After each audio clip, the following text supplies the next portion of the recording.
आपण पाहत आहात शिवभीमक्रांती महाराष्ट्र न्यूज चॅनल। धम्म परिषदेच्या माध्यमातून लोकप्रबुद्धवादी बनावे, भिक्खू जुन्सई 13वा जपान।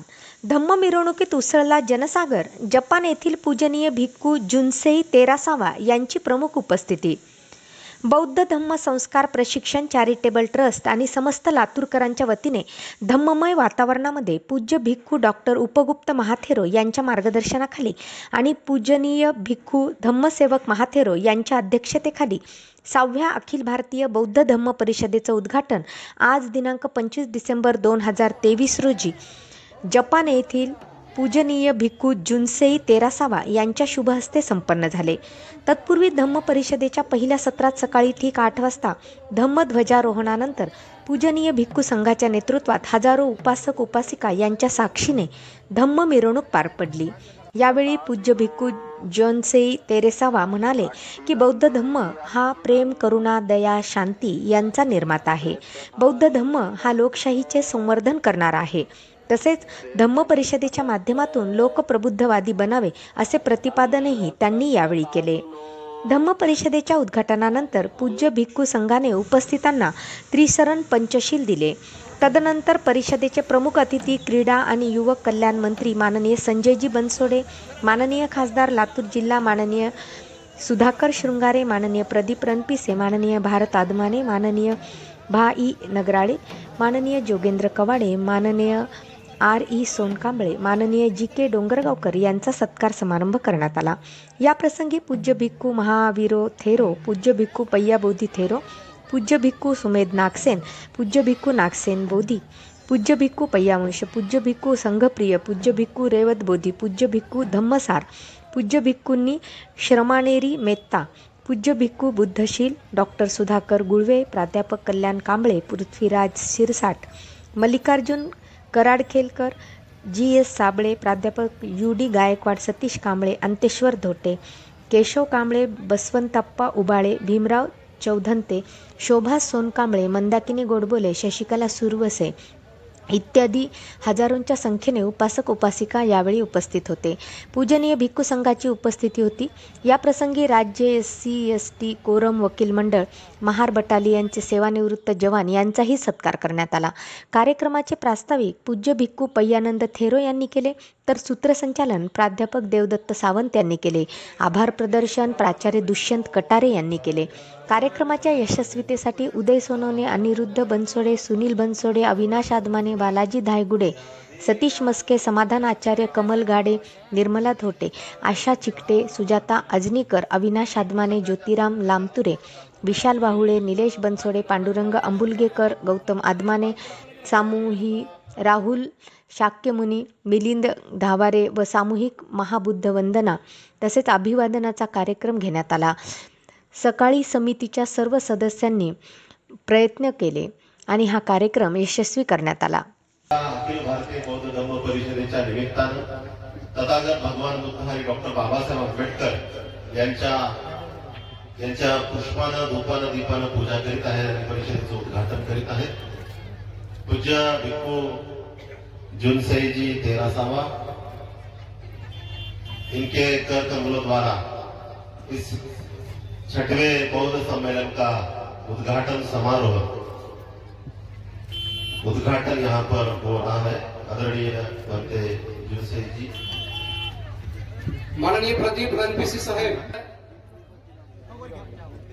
पूजनीय भिक्खू संघ, बौद्ध धम्म संस्कार प्रशिक्षण चॅरिटेबल ट्रस्ट लातूरचे सर्व विश्वस्त, साधू साधू साधू, तथागत भगवान बुद्धांचा, पूजनीय भिक्खू संघाचा, पूजनीय भिक्खू संघाचा, विश्वरत्न बोधिसत्व परमपूज्य डॉक्टर बाबासाहेब आंबेडकरांचा,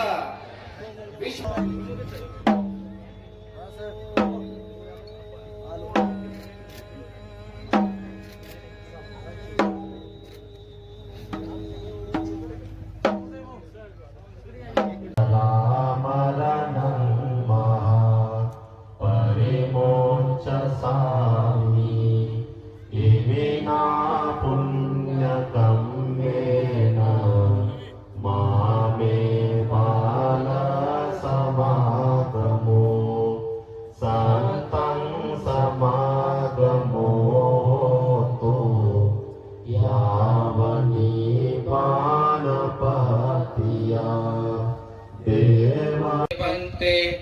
तत्यंपि ओकास अहं भन्ते तिसरनेन सह पंचशीलं धम्मं याचामि अनुगहं कत्वा शीलं नेतमेव. पूर्ण ते भिक्खू संघाला चिवर देऊन या ठिकाणी स्वागत करतायत लातूर जिल्ह्यातली सगळी वकील मंडळी. यापुढे भिक्खू संघाचं स्वागत या ठिकाणी संपन्न झालं. टाळ्याच्या गजरामध्ये आपण प्रतिसाद द्यायचा आहे. एक सामान्य कार्यकर्ता, राज्यमंत्री आणि कॅबिनेट मंत्री हे आमच्या संस्थेचे मेंबर, असा एक प्रवास त्यांचा आहे आणि म्हणून संस्थेच्या मराठवाडा मुक्ती संग्राम ची लढाई होऊन 75 वर्ष पूर्ण झाले. आपण 76व्या वर्षी पदार्पण करत होतो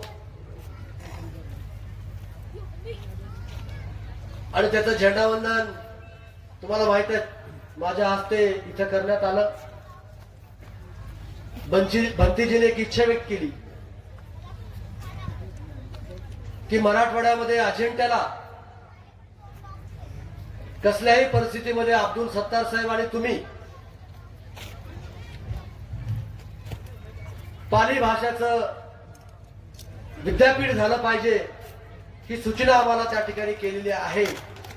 आणि म्हणून आम्ही दोघांनी माझ्या पत्रावरती डॉक्टर गुळवे साहेब तयार करून आम्ही मुख्यमंत्र्यांची भेट घेतली आणि 2 कर्तबगार उपमुख्यमंत्र्यांना आम्ही संभाजीनगरमध्ये, आता औरंगाबाद नाही, आता संभाजीनगरमध्ये आम्ही भेटलो आणि तिथं त्यांना निवेदन दिल्यानंतर सांगितलं की त्याची एक आपण कमिटी त्या ठिकाणी आपण तयार करू आणि लवकरात लवकर इथं पाली भाषा सर्वांना अवगत होण्यासाठी पालीचं संशोधन वेगवेगळ्या पद्धतीने झालं पाहिजे, म्हणून पाली विद्यापीठ स्थापन झाले पाहिजे भंतीची भूमिका आहे.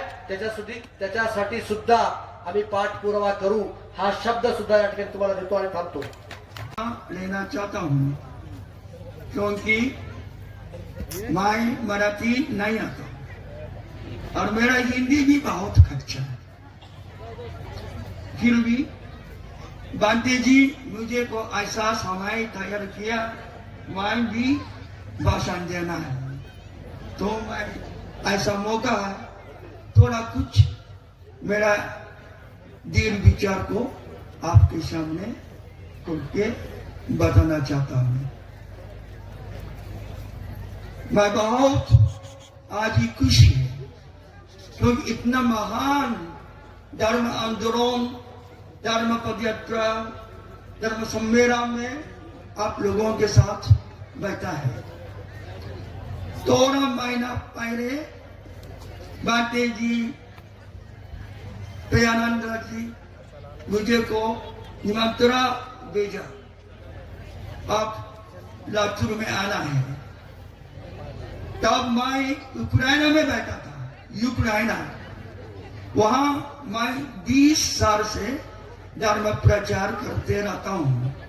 वहां 4 बुद्ध विहार भी है.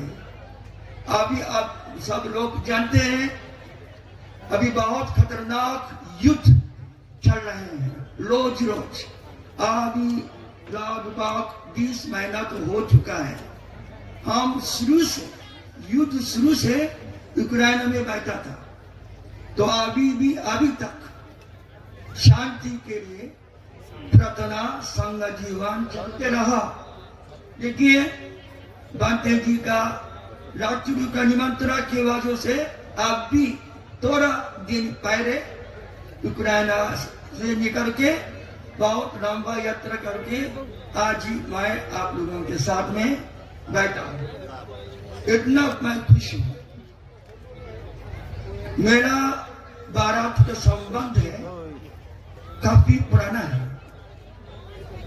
जब मैं भिक्खू दीक्षा लिया था 50 साल पहले, मेरा धर्म गुरु है, जापान का महान धर्म गुरु है, फूजी गुरुजी का नाम है. फूजी गुरुजी है, अभी से 100 वर्षों पहले अकेला जापान से भारत आया ऐसा दीक्षित.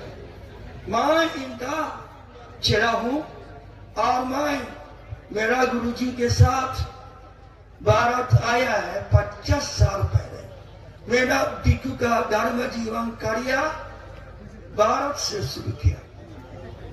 सबसे पहले अभी का ओडिशा राजा अशोक का कलिंग युद्ध किया था।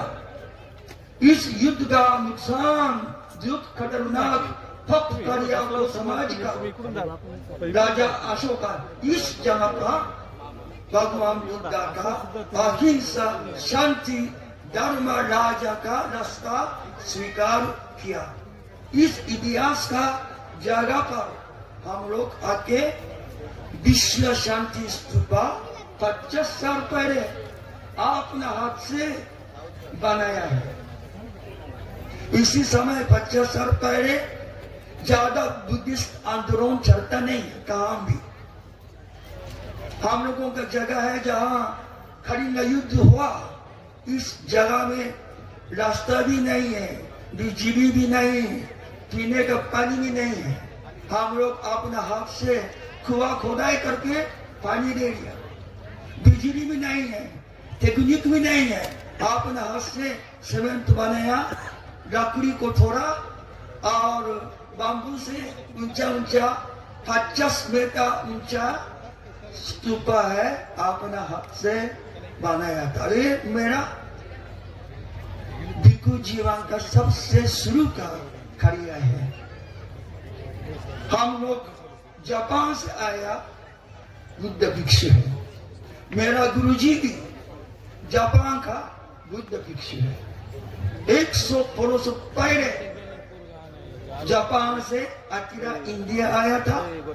इस समय इंडिया का स्वतंत्र नहीं है। पहले मेरा गुरु है बुद्ध गया, राजगीर, सारनाथ, कृष्णनगर का धर्म यात्रा किया है। उसी समय इस जगह में एक बुद्ध विहार भी नहीं। भारत भूमि में फिर भगवान बुद्ध का ज्ञान बोधिसत्व मार्ग का परंपरा वापस लौट करके आना चाहिए। एक भविष्यवाणी जापान में सावधान पुंडरीक सूत्र हम लोग पढ़ा था। 800 वर्ष पहले से हमारा धर्म गुरु है, वो भविष्यवाणी हम लोगों को बताया। भारत में इस बोधिसत्व ज्ञान का परंपरा लौट करके भारत भूमि में वापस आना है। इसके बाद भारत से सारे विश्व में नया धर्म युग बनाना है। इतना गंभीर भगवान बुद्ध का सब भविष्यवाणी के बाद हम लोग 6वी अखिल भारतीय बौद्ध धम्म परिषद लातूर येथे झाली म्हणते जी, आपण या संदर्भात काय बोलाल? 25 डिसेंबर 2023 रोजी महाविहार धम्म संस्कार केंद्र सातकर्णी नगर या ठिकाणी 6व्या अखिल भारतीय बौद्ध धम्म परिषदेचं उद्घाटन झालेलं आहे। जापान येथील भिक्खू जुनसेई तेरासावा यांच्या हस्ते या परिषदेचं उद्घाटन झालं असून भदंत डॉक्टर उपगुप्तजी महाथेरो यांच्या मार्गदर्शनाखाली ही परिषद संपन्न झाली। या परिषदेसाठी राज्याचे क्रीडा युवक कल्याण मंत्री संजयजी बनसोडे, लातूर जिल्ह्याचे लोकप्रिय खासदार सुधाकररावजी श्रंगारे, भाई नगराळेजी, रिपब्लिकन पार्टीचे जोगेंद्र कवाडे साहेब हे उपस्थित होते। या धम्म परिषदेमध्ये लातूर जिल्ह्यातील एकूणच 8 मातंग समाजातील बांधवांनी बौद्ध धम्माची दीक्षा घेतली। तद्वतच या धम्म परिषदेमध्ये वेगवेगळे भिक्षू संघ उपस्थित राहून धम्मदेशना दिलेली आहे। केवळ आणि केवळ बौद्ध धम्माचा प्रचार आणि प्रसार करण्यासाठी बौद्ध धम्म परिषद सगळीकडे सर्वत्र आयोजित केल्या जाते आणि म्हणून हा उद्देश समोर ठेवून लातूर जिल्ह्यामध्ये बौद्ध धम्म संस्कार प्रशिक्षण चॅरिटेबल ट्रस्टच्या वतीने ही धम्म परिषद आयोजित करण्यात आली होती। यावेळी लातूर जिल्ह्यातील सर्व बौद्ध उपासक उपासिका मोठ्या संख्येने उपस्थित होते।